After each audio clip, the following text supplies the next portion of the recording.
Good morning, Westlake Chaps. Today we gather to honor and show gratitude to the veterans in our community. Out of respect, please remove your hats, silence your phones, and remain quiet during the ceremony. Now, please rise for the pledges and the national anthem. Color Guard, prepare to post the colors.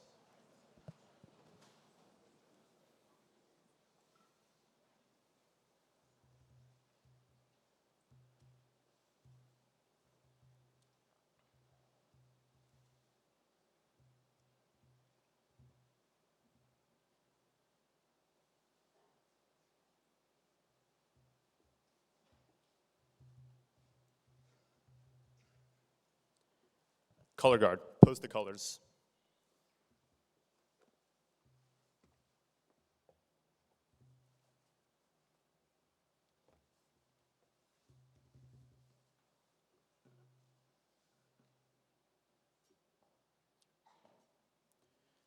Please join me in reciting the Pledge of Allegiance. I pledge allegiance to the flag of the United States of America and to the republic for which it stands, one nation, under God, indivisible, with liberty and justice for all. And now, the Texas Pledge. Honor the Texas flag. I pledge allegiance to thee, Texas, one state under God, one and indivisible.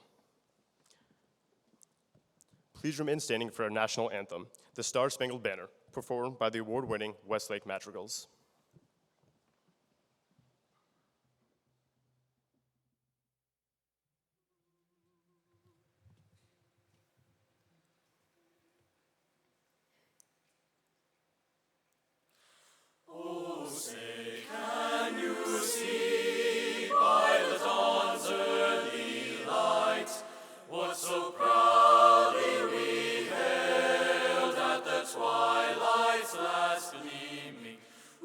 Stripes and bright stars through the perilous fight, o'er the ramparts we watched were so gallantly streaming, and the rockets bursting in air gave proof through the night that our flag was still there. Oh, say does that star-spangled banner yet wave o'er the land of the free and the home of the brave?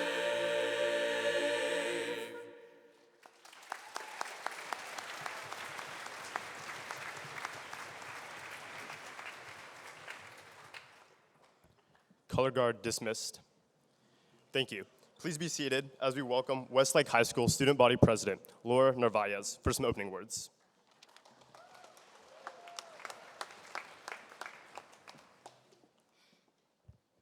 Thank you.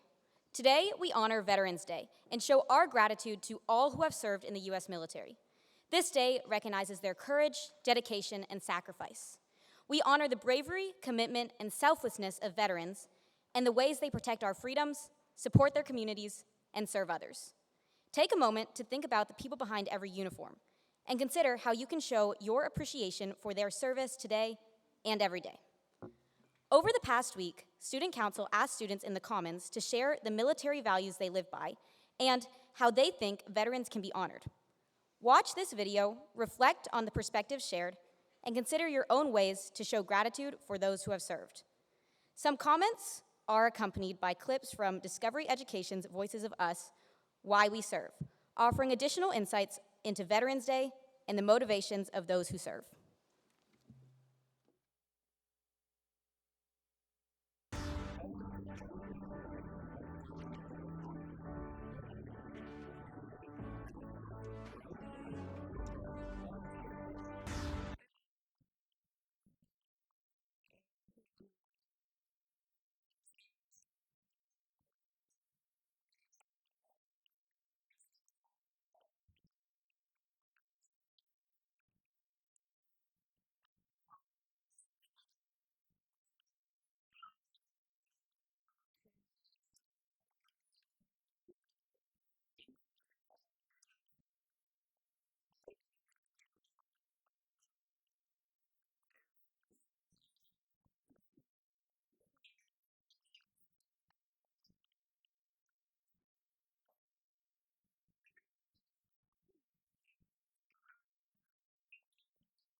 Please welcome the Westlake Band and Orchestra to perform the Armed Forces Medley under the direction of Josue Martinez. If you or a family member has served, please stand when the song for their branch is played.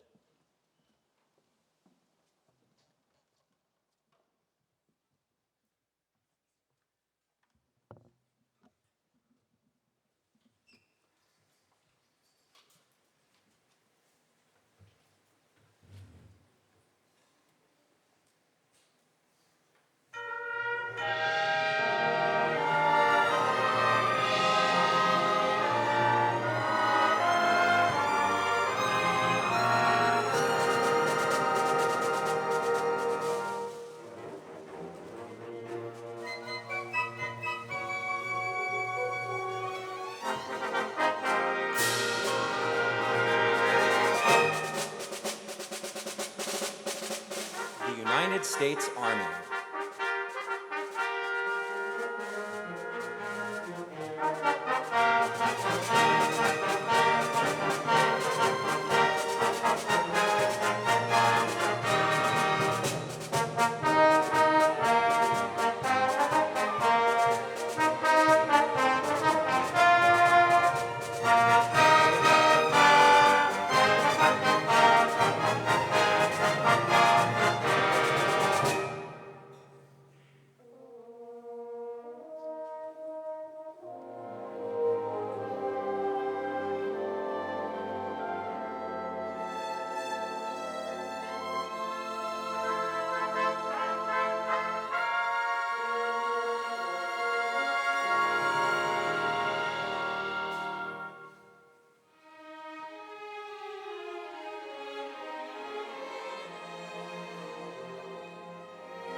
United States Coast Guard.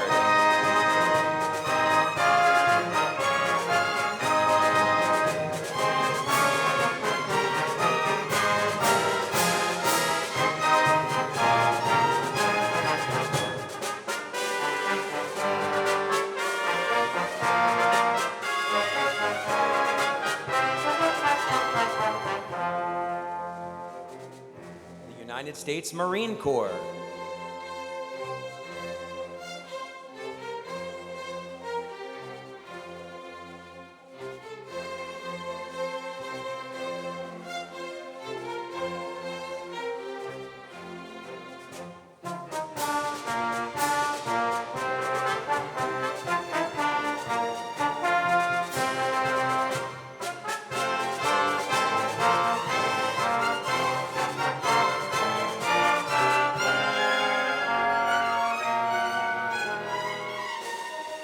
United States Air Force.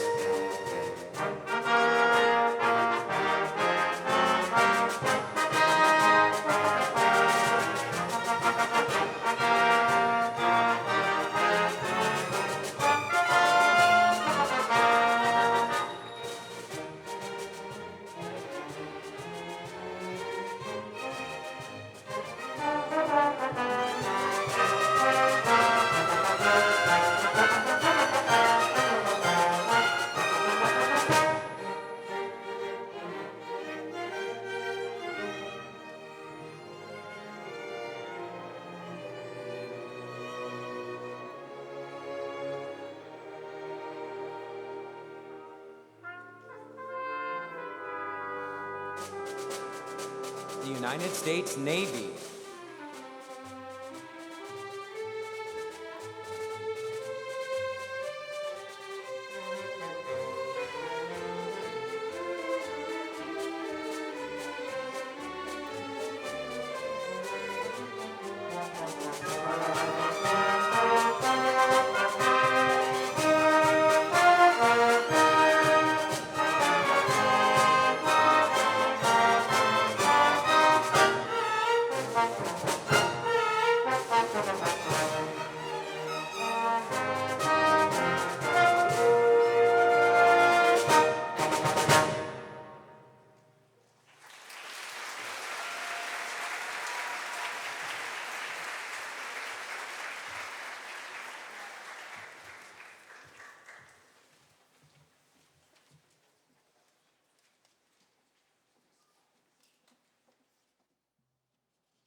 Now we invite Student Council's Alex Terrazas and Westlake's own Malik Gandhi to the stage. Many of you know Mr. Gandhi as your government teacher or coach, but he is also a proud veteran of the Air National Guard. Coach Gandhi grew up on a military base and, right after graduating high school, followed in his father's footsteps by joining the Air National Guard. He served for 6 years in the 137th Special Operations Wing in Oklahoma City and achieved the rank of Staff Sergeant. In 2020, he was deployed to the UAE for 6 months. During his service, he earned an associate's degree from the Air Force Community College and a bachelor's degree in social studies education from Cameron University. Instead of a traditional speech, we're doing something different, a live Q&A with Coach Gandhi. We'll be asking him about his military experiences, what service means to him, and how we can all give back to our community. Some questions come from students, others from our team, but they're all meant to help us understand what it's like to serve. You'll hear his stories, challenges, and lessons firsthand. So listen closely, reflect. This is a special chance to learn directly from someone who's lived a life of service. Please give a warm welcome to our guest panelist, Coach Malik Gandhi.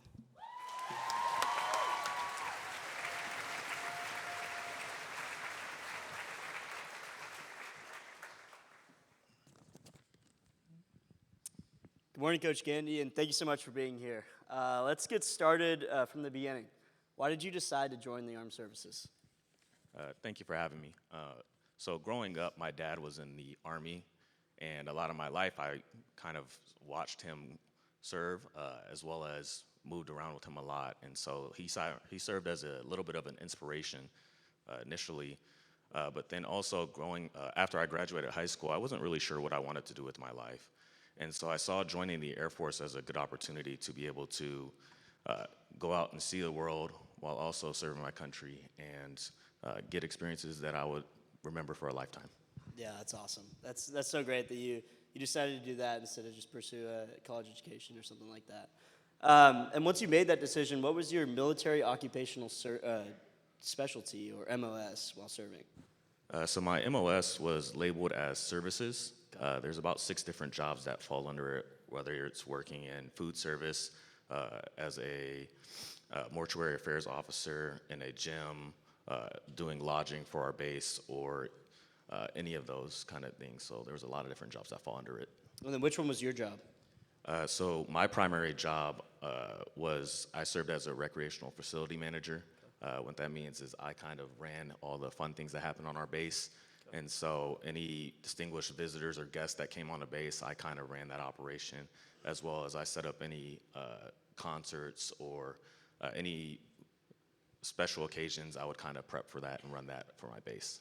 Did you invite any generals onto the base or anything like that? I actually did get to meet the officer, the Brigadier General of the Air Force when I was in one time, and so that was really cool. Awesome. That's awesome. That's so cool. Was there a particular moment, routine, or standard that surprised you most after your joining? So I joined straight after high school, and so a lot of you can kind of relate that maybe you don't have a general idea on what you're going to do with your life, but joining was a really, really big deal, and it kind of opened my eyes at a really young age and allowed me to mature and grow. One of the things that really stood out to me very quickly when I was in basic training was the attention to detail with everything that you do in life, whether it was waking up early in the morning and the first thing at 5 in the morning, getting yelled at, having to do hospital corners while making our bed, or just attention to detail as having little strings coming off of our uniforms that we had to kind of pluck and make sure we looked presentable. The attention to detail really resonated with me very early. Do you think that stays with you to this day? To an extent it does, but I wouldn't say all the time. You don't make your bed like that every morning? No. I haven't made hospital corner beds in 7 years. It's probably a good thing now. Yeah. So you served in the Air Force. What's something of Air Force culture that stands out to you from the other branches? So I would say that the main thing that really sticks out to me with the Air Force is our 3 core values. Our 3 core values are integrity first, service before self, and excellence in all we do. And so I just kind of model my life along those lines. I may not be perfect at it, but I do kind of keep those core values with me every day. Yeah, that's awesome. It's a good standard to live by. Did you have a typical day while you were in, and how much of that was kind of spent alone or in groups? How was that kind of divided up? Yeah, so a lot of the time, the military is very routine heavy. And so I wouldn't say that we had a very typical day, but there would be days where we find ourselves in the same position, but every day could be different in the military. You may have to do something that you may not normally do in service of getting the mission done. And that was always the end goal. And so whatever came with that day, it may be different. I wouldn't say it was necessarily the same every day, but working as a group, we all kind of served and did whatever we need to get done for the mission. That makes sense. So basically, you're just trying to follow through on the mission, whatever that entailed. Yes. Okay, Yes. that makes sense. What is your favorite or most memorable story from your time serving in the Air Force? I would say my favorite moment was getting the chance to be deployed with two of my best friends that I've met since I was in the military. Getting that opportunity to be able to be deployed with them gave me a sense of community while I was deployed, and a second sense of a small home away from home, because it's really hard being away from your family 12 hours away, living on a different time schedule, and trying to still be involved in their life, but also serving a greater cause for our country. Yeah, that's awesome. It's super inspiring to hear how those kind of experiences and stories shape your values and how you look at it now. So to move on to some kind of teamwork and leadership and life lessons that you learned from your time in the service, what did serving in the military teach you about teamwork and leadership? So a lot of the people that join the military, they can come from all over the United States, and sometimes not even from the United States. There's also some people that join from other countries that gain their national or their citizenship while they're in the military. But what it comes to teach you, especially at a young age, one, it opens your eyes to people that come from different walks of life, and that you may not live the same life as other people. And so you have to find a way to work with other people that you may not agree with, or you're not sure how to work with, but you have to find a way to make that work. And so teamwork is crucial. It's mandatory in the military, essentially. And then as far as leadership, you come to find out really quickly, once you become an E5, you become a staff sergeant in the Air Force, and you become what we call a non-commissioned officer. And so you gain a lot of responsibility and leadership in that role. And so you'll come to find out really quickly that it's really a lonely walk of life being a leader. Sometimes you have to do the hard things and tell people things that they may not want to hear. But that's your job as a leader, and it will make a lot of people better in the long run because of it. Yeah, my dad served in the Army, and I could definitely say the teamwork aspect. I mean, he can work with anybody and everybody, I think because he's been forced to. And I think it's really cool seeing how he kind of realized that everybody's from a different place, but you can all kind of join together for one mission. Absolutely. And now as a teacher, what's something that you do today, either in your classroom or your daily life, that kind of is influenced by your time in the Air Force and in the military? Thinking about it, there's something called AARs, which it stands for After Action Reports. And I don't do this all the time, but sometimes I find myself doing it accidentally, just kind of after, let's say, I teach a lesson, and I'm like, that lesson really did not go as well as I thought it would.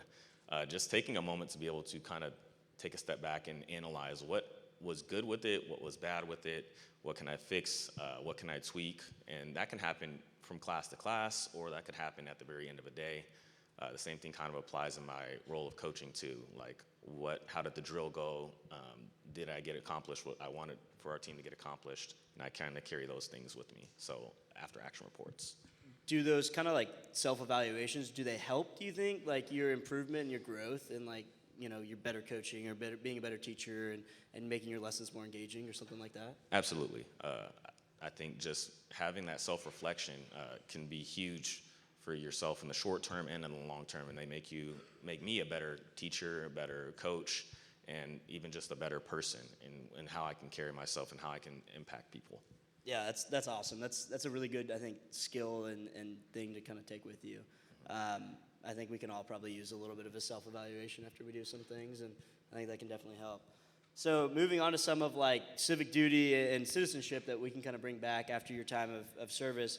Veterans Day is definitely about reflection and responsibility, but from your perspective, what does kind of civic duty mean? So civic duty has a lot of different things you can kind of look at it, but overall it comes all the way back to the point of staying involved in your community and helping out your community. Having civic duty doesn't necessarily mean that you have to go and join the military, but it's finding ways to serve your community and stay involved, whether that's for you students going to school every day, making sure that you're learning in class every day, or just kind of staying up to date with what's happening within the United States. You don't live in a bubble necessarily, so kind of expand your mind, look and see what's happening within our state, within our country, and even what's happening around the world, and staying up to date with those kind of things. Yeah, I think definitely we live in a little bit more of a Westlake bubble, so I think we can all probably make an effort to kind of get away from that and really understand what's going on around us. How do you think like that service shapes what you think about in like being an active citizen in your kind of daily role as staying up to date and other types of things like that? Well, it kind of humbles me to the point where I have to make sure that I am staying up to date with a lot of the things that are happening within our community, within our country, and around the world. But it also kind of leads me to where I want to make sure that I'm practicing and modeling a good citizen within our country, and making sure that I can kind of pass those traits down along to the people that I get the opportunity to teach or that I get to coach, and modeling that and being a good citizen. Yeah, that totally makes sense. So you were talking about civic duty earlier and kind of how you think us students can go about that. But what's something that you'd give advice to high school students who want to serve in their community, whether or not they join the military, and use that as kind of their form of civic duty? The first thing I would say is be able to find gratitude in your day-to-day life. Find ways so that you can kind of value and see that you do have a lot of things in your life, and how can you give that, how can you kind of give back? Being able to go and volunteer, you don't necessarily have to go join the military to find ways to find gratitude in your life, but being able to volunteer, serve in your community, and helping whenever you can, those are all ways that I would give advice to kind of do. Yeah, that totally makes sense. I think having gratitude is hard for me sometimes, and I think it'd be hard for a lot of other people. And so I'm glad that that's kind of a thing that you took from the military, and you think that everybody can kind of do if they, whether or not they want to serve, how they can kind of perform their own civic duty.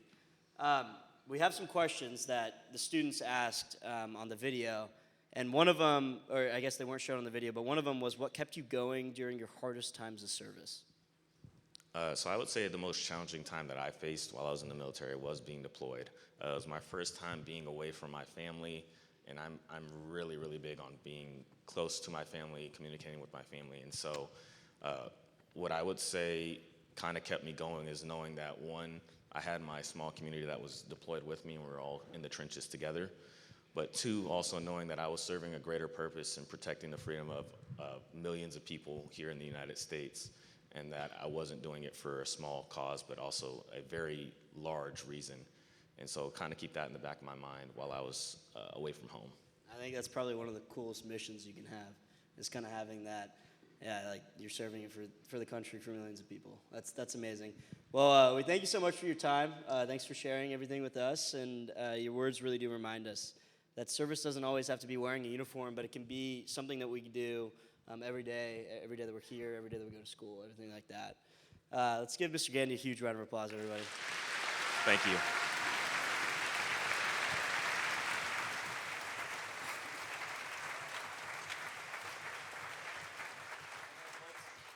Let's welcome back Westlake Choirs, Band, and Orchestra to perform the Song for the Unsung Hero under the direction of director Brandon Baker.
We'd like to close today's assembly by thanking Coach Gandy for his role in today's ceremony, and Mr. Gandy, Mr. McKay, and Mr. Scott for their service, sacrifice, and strength.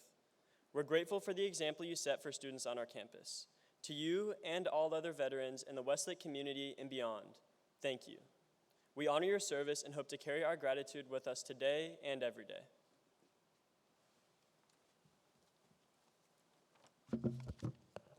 Now, please stand as we honor our nation with the retirement of colors. Color Guard, prepare to retire the colors.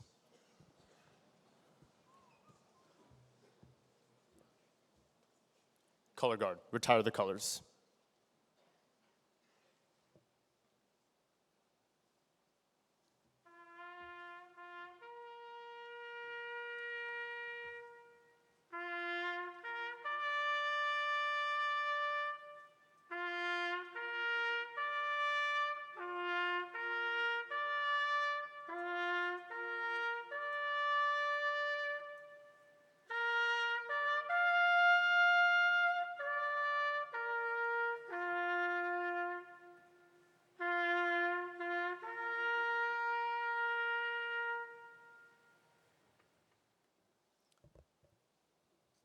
Thank you. Color Guard dismissed.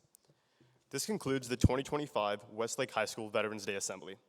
Thank you to the Westlake choirs, band, orchestra, technical entertainment crew, Boy Scouts, and Student Council for their help in honoring our veterans. Students, you are now dismissed to your second period classes. Thank you.